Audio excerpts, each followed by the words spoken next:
So this video, wait, it's dark.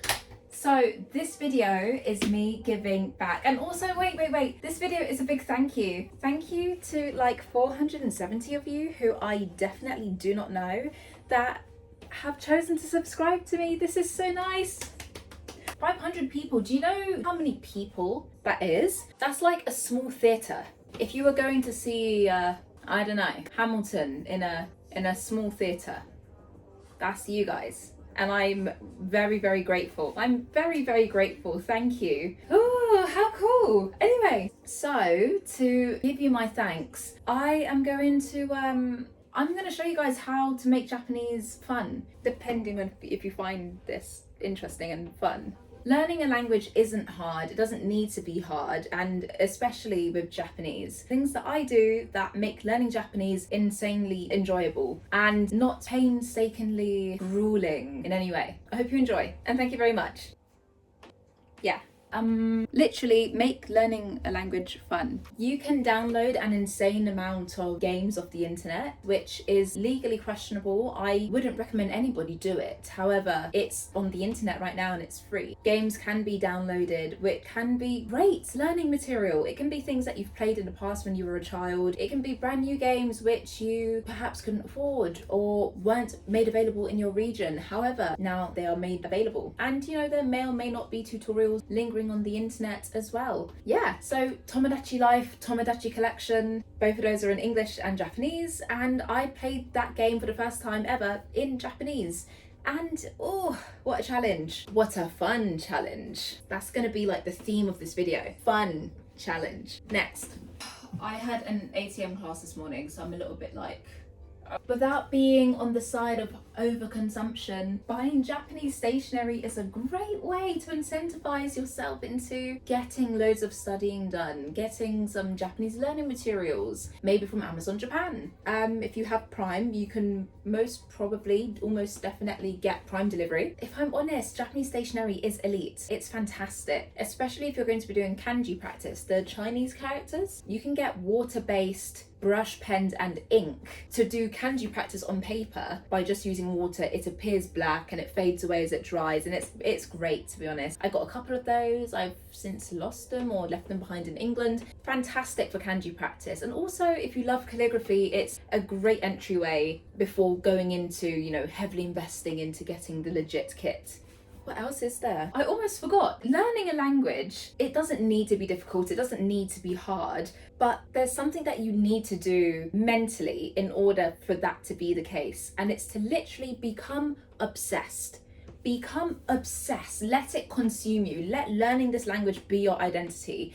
And for other people, it might be cringe. For other people, they might just not get it. But it's fine because it's you. And it's something that you're going to do to make sure that you can achieve this goal, which you're going to achieve because that's why you're watching this video, surely. Let it be you. You know, let the whole world know that you're the one that's studying Japanese or Arabic or French or Spanish or Korean or I don't know what language. Go for it. Let it take over. Whether it is creating several Pinterest boards, creating mood boards, vision boards, you know, creating a whole mini one-shot mini story of where you see yourself in 5 years in whichever dream country it is that you're learning to strive towards. I don't know, but do it. For me, I have made several mood boards. At the end of every year, I create a new mood board, vision board, however you want to call it, or me wanting to look into a future which I can see myself stepping into. And for loads of people, they couldn't see me, you know, being in Japan. They couldn't see me studying in Japan. They didn't believe that, you know, I could get into the university that I did get into to read Japanese.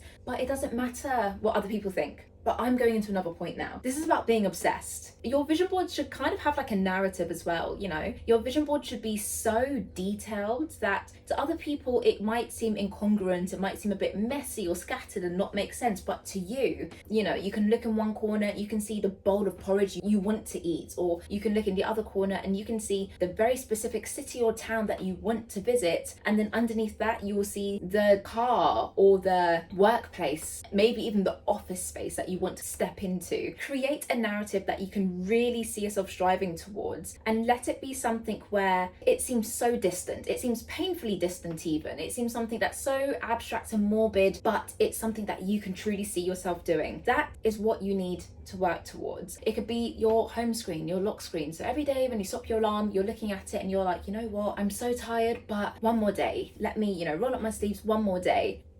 Obsessed. Also, let's talk more about gamifying things. Gamify. Make things almost a bit addictive for you. And I say that with a pinch of salt, don't actually get addicted to doing anything that I'm mentioning in this video. However, falling in love with using a piece of your key languages social media, Japanese social media, a Japanese artist, a Japanese music genre, a Japanese drama, a element of Japanese pop culture. Do you like visual kei? Do you like Vocaloid? Do you like utaite mita? What is it that you're really going to latch onto and really get into, which can also be another way to levy your language learning? I feel like there's loads of mini little hooks and puzzle pieces when it comes to learning languages. Things just become much smoother, much more enjoyable.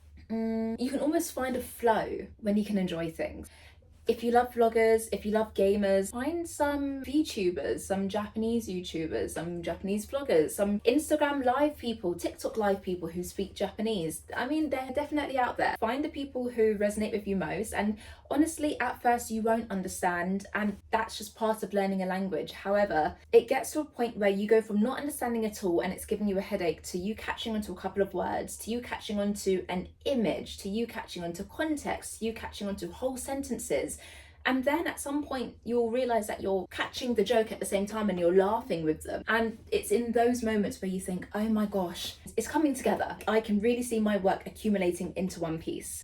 Gamify it. Sometimes you have to romanticize things. You have to really fake it till you make it, because there will be times when you're just not in the mood. There will be times when you're tired, fed up. You might feel like you've even hit a wall and it's as if you can't get the kanji in your head, or you can't see yourself getting over a certain JLPT level or something. I don't know. Whatever the case might be, sometimes you have to really tell yourself that this is all part of the story. It's part of the journey, and romanticize the heck out of what it is you're going through. So an example for me is in London, there is this one restaurant in Wimbledon, a Japanese cafe, I should say. I love going there. I love ordering food from there. It's amazing, and their food is fantastic, and they're run by it's a very locally owned place. The food tastes legit, and I always wanted to go in there and just listen to the people that were speaking Japanese and just think like, oh, I'd be in there thinking one day I'll understand, one day I can come back and order, even though the food was kind of expensive.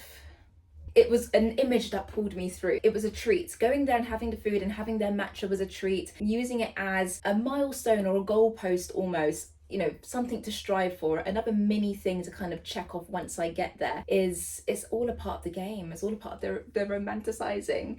And again, to other people, it seems a bit morbid. Why are you talking about a very locally owned cafe? Why is that you romanticizing Japanese study? It's in the small things. And learning a language is something that is very, very intensive, and it's something that requires a lot of labor and a lot of active focus and active study. It's not something that you can get away with for the most part passively. You have to make things nicer for yourself, and this is one of those things. Learning a language is difficult because if you're alone, you think, who am I going to speak to? How is somebody going to fact check me or correct my grammar if I'm speaking to them and they're none the wiser? Yeah, that is difficult. I can't lie, that is actually kind of difficult. But you're not alone. Even if you are alone, you're never alone, truly. I mean, there are loads of online apps out there. A very famous one is Hello Talk, and it's one that many of the people in my year group used to study. It's one that I've even downloaded, and I used to message people, but I always get a bit shy when it comes to going in the voice rooms. It's in the voice rooms where all of that practice comes to life, so I do highly recommend downloading that, finding people that, share the same interests and hobbies as you, and see if you can get some speaking practice in there as soon as possible. Learning a language is all about pushing boundaries, pushing your limits, and you should always be striving to get higher and higher. I did mention one particular app with learning communities, but there's loads of them. There's the Japanese Learning Reddit, which I used all the time when I was a student, like a younger student.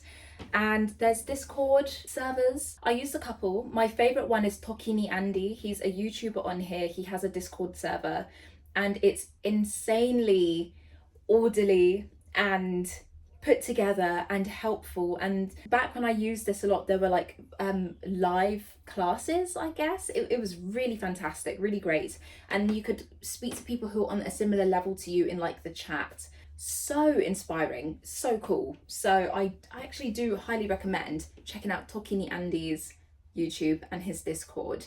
Finally, and I feel like this makes my ears look weird. Learning a language is a dance. There are plenty of ways to communicate a single point. You could explore various ways around a problem, and that is what makes language learning so fun, because you're expanding your brain in more ways than one. And with that said, don't apply too much pressure to yourself to achieve a certain goal in a certain time, or don't really rigidly compare yourself to the person that's next to you or somebody who's even at a lower level than you. People have different affinities of learning languages, and some people, if they are already bilingual, they may pick up another language really easily, and such is life. The fun thing with learning a language is you learn a lot about yourself. You end up walking away with this greater understanding and respect for putting in consistent work, a consistent effort, but also seeing the returns of such labor, and that just, it makes you feel like you're better than everybody else, kind of like running.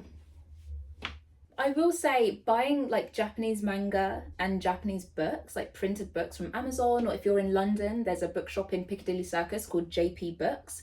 I do recommend getting things from there as something that can motivate you and move you along, something that you can, you know, look forward to buying once you've studied a certain amount of kanji, or once you've, you know, cleared a certain textbook. It's something that got me going when I was in school. Speaking of which, I need to make a video on studying Japanese, the GCSE. So yeah, this is a tiny amount of things that I did. So this is an example of one of the books that I would buy and carry with me in the UK. And I would sit on the bus on my way to uni, and I would just take my time going through a page. And usually the bus would be packed because it's rush hour. If I took too long to read, I would just turn the page, not actually knowing what was read, just so the person next to me wouldn't think that I was slow. You gotta do what you gotta do, you know? In the UK 2 years ago, this wasn't something that I could read. That's my example. But yeah, that's it for this video. These are some of the things that I did which helped make learning Japanese less headache inducing for me. But I will say, if you are in the very beginning stages of learning Japanese, if you're JLPT N5 approaching N4, I feel like you do have a couple of headaches to get over, to get through before things do become a little bit more smooth sailing. However, you can do it. You absolutely can. And sometimes all it takes is a community. All it takes is knowing one more person, or all it takes is creating that one big milestone for you to kind of work towards. And then once you get there, then you feel like you can almost accomplish anything. I hope you found this helpful, and thank you so much. Thank you so much for 500 subscribers. That sounds like such a big number. That's so cool. Oh my gosh. That's so cool. This is just like a thank you video, but I'm going to be doing a separate video anyway on what exactly I did to get an A in my Japanese GCSE. Learning a language is all in the mind, so you have to believe you can for you to do. And I think that's everything I have to say for this. Thank you so much. 本当に嬉しい。本当にありがとうございます。またね。